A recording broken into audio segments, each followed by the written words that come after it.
आप सभी को नमस्कार। मानव संपदा में प्रॉपर्टी रिटर्न फिल करने की जो लास्ट डेट है वो 31 जनवरी निर्धारित की गई है। 31 जनवरी तक आप सभी को अपना प्रॉपर्टी रिटर्न फिल करना है। इससे पहले कि जो आप प्रॉपर्टी की वैल्यू गलती से कम डाल गई थी तो क्या करनी चाहिए, प्लीज रिप्लाई। देखिए, जो आपने प्रॉपर्टी की वैल्यू डाली थी, अगर प्रॉपर्टी की वैल्यू आपने गलत डाल दिया है तो उस प्रॉपर्टी को आप डिलीट कर दीजिए। डिलीट करने के बाद नया प्रॉपर्टी ऐड करके आप उसमें नया वैल्यू आप फिल कर दीजिएगा। ठीक है। नेक्स्ट कमेंट है, अगर कोई प्रॉपर्टी ना परचेज की और ना ही कोई सेल की है तो क्या दोबारा 2023 की प्रॉपर्टी फिल करना होगा। देखिए, 2023 की जो प्रॉपर्टी आपने फिल किया था वो प्रॉपर्टी जब आप 2024 में फिल करने जाएंगे तो वो प्रॉपर्टी आपको दिखती रहेगी 2024 में कि आपने 2023 में क्या क्या लॉक किया है। तो उसमें आपको कुछ नहीं भरना, फिल करना है, उसी को आपको लॉक कर देना है। ठीक है। नेक्स्ट है, अगर कोई गलती हो जाए भरने में और सबमिट भी हो जाए तो कैसे ठीक करें। अगर गलती से कोई प्रॉपर्टी फिल हो गई है और लॉक भी हो गई है तो वह प्रॉपर्टी डिपार्टमेंट एडमिन के द्वारा जो नोडल नामित किया गया है उस नोडल के द्वारा उस प्रॉपर्टी को अनलॉक किया जाएगा। प्रॉपर्टी को अनलॉक करने के उपरांत फिर आप उसमें डिलीट कर पाएंगे। डिलीट करने के बाद फिर जो नया संशोधन है वो संशोधन करके आप उसको लॉक करना होगा। नेक्स्ट कमेंट है, नेक्स्ट कमेंट है, sir please reply, I have a problem. I have a selected wrong property type fill property return from 2023। अगर आपने कोई प्रॉपर्टी अगर गलत आपने फिल कर दिया है उसके लिए भी आपको डिपार्टमेंट एडमिन से अनलॉक कराना पड़ेगा। अनलॉक कराने के बाद फिर अपनी आईडी से आप उसको डिलीट करेंगे। डिलीट करने के बाद सही प्रॉपर्टी उसमें फिल करना होगा। और अनलॉक कैसे होगा उसका हमने एक वीडियो बना रखा है, उस वीडियो को आप देख लीजिएगा। ठीक है। नेक्स्ट है, काफी लोग का क्वेश्चन थे कि अगर कोई प्रॉपर्टी नहीं है तो उसका डिक्लेरेशन कैसे फिल करेंगे। इसके लिए भी हम आपको दिखाएंगे कैसे डिक्लेरेशन फिल करना है। अब चलते हैं हम आपको मानव संपदा के प्रॉपर्टी फिल पेज पे। यहाँ देखेंगे अपना व्यक्तिगत जो लॉगिन है आपका मानव संपदा का वो हमने लॉगिन कर लिया है। लॉगिन करने के बाद आप यहाँ जर्नल पे जाएंगे। जर्नल पे आपको प्रॉपर्टी रिटर्न का ऑप्शन दिख रहा है। प्रॉपर्टी रिटर्न में सबसे पहला जो प्रॉपर्टी रिटर्न है, यहाँ से रिपोर्ट आप देख लीजिएगा आपने वर्ष 2023 में क्या लॉक किया है। अगर 24 में भी आपने लॉक कर दिया है तो आपको यहाँ से रिपोर्ट देखने को मिल जाएगी। नेक्स्ट आपका है फिल प्रॉपर्टी। हमें प्रॉपर्टी फिल करना है।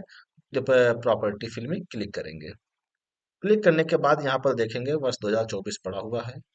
यहाँ पर सिलेक्ट कर देंगे इमूवेबल प्रॉपर्टी। तो ये देख रहे हैं, ये प्रॉपर्टी हमने जो 2024 में 23 में भर दी थे वो प्रॉपर्टी हमको ये दिख रही है। ठीक है। अब इसमें आप काफी लोग क्वेश्चन कह रहे थे कि सर इसमें डिक्लेरेशन कैसे फिल करेंगे। डिक्लेरेशन का कहीं ऑप्शन इसमें नहीं आ रहा है। देखो, अगर डिक्लेरेशन आपको फिल करना है सबसे पहले हमें ये प्रॉपर्टी हटानी होगी। अगर हम प्रॉपर्टी हटाएंगे तभी हम डिक्लेरेशन फिल कर पाएंगे। ठीक है। एक क्वेश्चन ये हो गया। दूसरा क्वेश्चन ये हो गया है कि अगर हमारे पास इतनी ही प्रॉपर्टी है, हमने 2024 में कोई प्रॉपर्टी नहीं खरीदी है, फिर आपको यहाँ पर फिल करने की आवश्यकता नहीं है। जितने भी आपके पास प्रॉपर्टी 2023 में आपने ले रखी है वो सारी प्रॉपर्टी आप नंबर ऑफ यहाँ पे सीरियल नंबर दिखती रहेंगी। फिर आपको उसमें डबल एंट्री करने की आवश्यकता नहीं है। यहीं से आपको प्रॉपर्टी को लॉक कर देना होगा। ठीक है, ये समझ में आ गया होगा कि आपको यहीं से प्रॉपर्टी लॉक कर देना है। वो आपको रिपीट नहीं करना है क्योंकि हम प्रॉपर्टी यहाँ पर ऑलरेडी फिल है। इस बार प्रॉपर्टी कोई ब्लैंक नहीं की गई है। जो आपने 23 में डिक्लेयर किया था वो भी दिखती रहेंगी। अगर आपको लगता है कि नहीं ये प्रॉपर्टी हमको डिलीट करना है तो डिलीट कर दीजिएगा, यहाँ से क्लिक करिएगा और इस चेक बॉक्स में क्लिक करिएगा, वो डिलीट हो जाएंगी। अगर आपको कुछ ऐड करना है कि नहीं मैंने 2024 में कुछ मैंने खरीद लिया है तो यहाँ से आप ऐड कर दीजिएगा। ठीक है। तो यहाँ पे हम बात करते हैं प्रॉपर्टी डिलीट करने के बाद डिक्लेरेशन हम फिल कर पाएंगे। भाई, जब तक हम इम्यूबल प्रॉपर्टी में कुछ भरा रहेगा तब तक डिक्लेरेशन नहीं आएगा। इसको डिलीट करने के बाद ही डिक्लेरेशन आएगा। तो अगर डिक्लेरेशन करना है तो हमने इस प्रॉपर्टी को डिलीट कर देंगे। अब ये हमने डिलीट कर दिया, ये डिलीट हो गया। अब इसमें देखेंगे कि वर्ष 2024 का आपका इमूवेबल, अब ये आपको यहाँ पर दिख रहा है, अपनी संपत्ति घोषित करें। यदि आपके पास संपत्ति है तो इसे चुनें, और उसके बाद नीचे लिखा है नील, कोई संपत्ति नहीं। अब ये आपको दिख गया ना। अगर डिक्लेयर करना है, डिक्लेरेशन करना है, तो यहाँ पे क्लिक करेंगे और आपके पास ये पॉपअप बन के आएगा, इसको पढ़ लीजिएगा और इसको चेक बॉक्स पे क्लिक करने के बाद लॉक कर देंगे, तो ये हमारा डिक्लेरेशन लॉक हो जाएगा। ठीक है, तो समझ में आ गया होगा। अगर कुछ प्रॉपर्टी फिल करना है तो प्रॉपर्टी फिल करने के लिए इसको ऐड करेंगे, और वो प्रॉपर्टी हम जो नई प्रॉपर्टी लिया है 2024 में, हमने जो प्रॉपर्टी लिया है उस प्रॉपर्टी की यहाँ पर हम एंट्रियां कर देंगे। ये प्रॉपर्टी आप फिल कर देंगे, फिल करने के बाद आपको यहाँ सेव करेंगे, प्रॉपर्टी सक्सेसफुली का मैसेज आ जाएगा। ये आपकी जो एंट्री है वो नीचे आपकी एंट्री देखने को मिल जाएगी। ये आपकी प्रॉपर्टी देखने को मिल गई। ऐसे ही आपको जितनी प्रॉपर्टी ऐड करना है वो प्रॉपर्टी ऐड कर लीजिएगा। अगर आपके पास प्रॉपर्टी पहले से फिल है तब आपको ऐड करने की आवश्यकता नहीं है। मैं इसको रिपीट कर दे रहा हूँ क्योंकि यही आप लोग का कंफ्यूजन बना हुआ था। ठीक है, अब ऐसे ही आपको यहाँ से जो भी प्रॉपर्टी ऐड करना है, जितनी ऐड करना है वो ऐड कर दीजिएगा। अब कहने का मतलब ये है कि आपके पास 31 दिसंबर 2024 तक जो भी प्रॉपर्टी है वो यहाँ पर सीरियल नंबर में दिखनी चाहिए। जो प्रॉपर्टी डिटेल्स है इसमें वो नंबर दिखने चाहिए कि आपके पास 2024 तक कितनी प्रॉपर्टी है। ठीक है, अब वो कब की है ये मैटर नहीं करता है। वो पैतृक हो, आप आपने परचेज किया हो, आपको कोई गिफ्ट किया हो, ये मैटर नहीं करता है कि कब आपकी है। बस आपके पास 2024 के दिसंबर तक, 31 दिसंबर तक प्रॉपर्टी अगर है आपके पास तो उसकी आपको यहाँ पे एंट्री दिखनी चाहिए, चाहे वो पिछली एंट्रियां हो या अब की एंट्री आपने किया हो। ये चीज आपको यहाँ पे कंफर्म हो गया होगा। ऐसे आपको ऐड करना है तो ऐड कर दीजिएगा, डिलीट करना है डिलीट कर दीजिएगा, और लॉक करना है लॉक कर दीजिएगा। हम इसको एक ही को प्रॉपर्टी को लॉक कर दे रहे हैं। अब इसमें अगर किसी को कोई क्वेश्चन हो आप कमेंट में बता दीजिएगा। जैसे कि अभी हमने कमेंट के रिजॉल्व किया है, ऐसे ही कमेंट आप सभी के कमेंट लेके उनको हम रिजॉल्व करवा देंगे। ये हमने सबमिट कर दिया।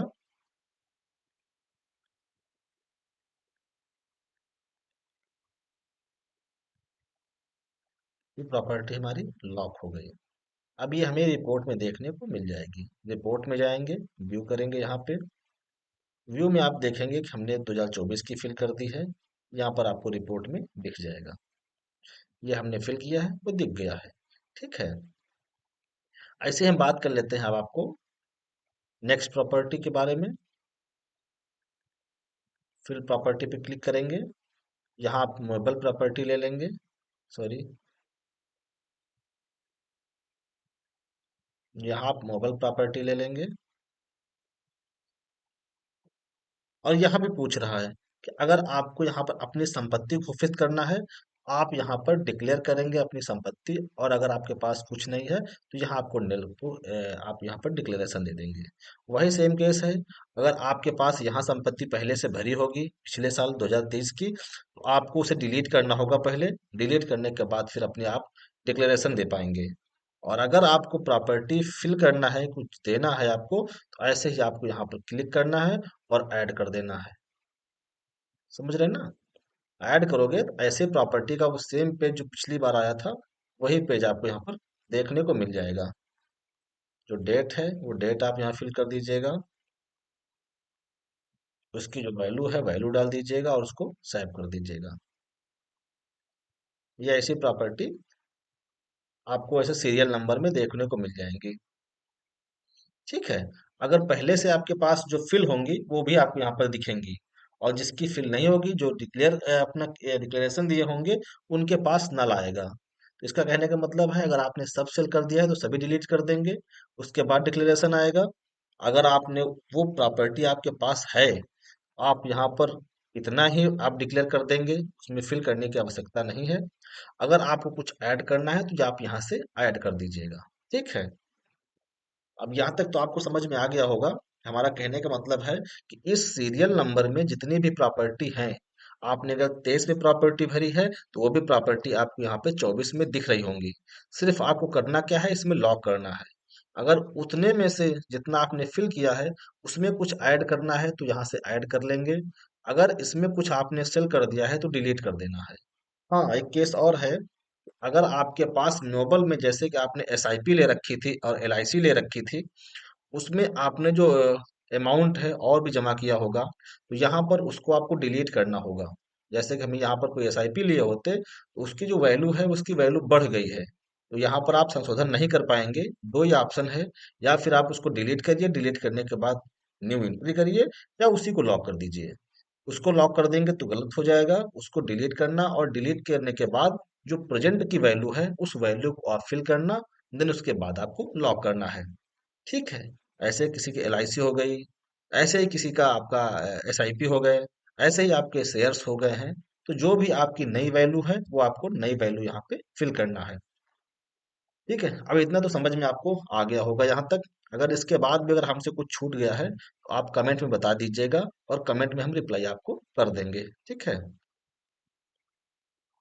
चलो, ओके। लेकिन आपसे सभी से रिक्वेस्ट है, आप सभी लोगों में से जिन लोगों ने चैनल को सब्सक्राइब नहीं किया है, वो चैनल को सब्सक्राइब कर लीजिएगा। ठीक है, ओके, थैंक यू।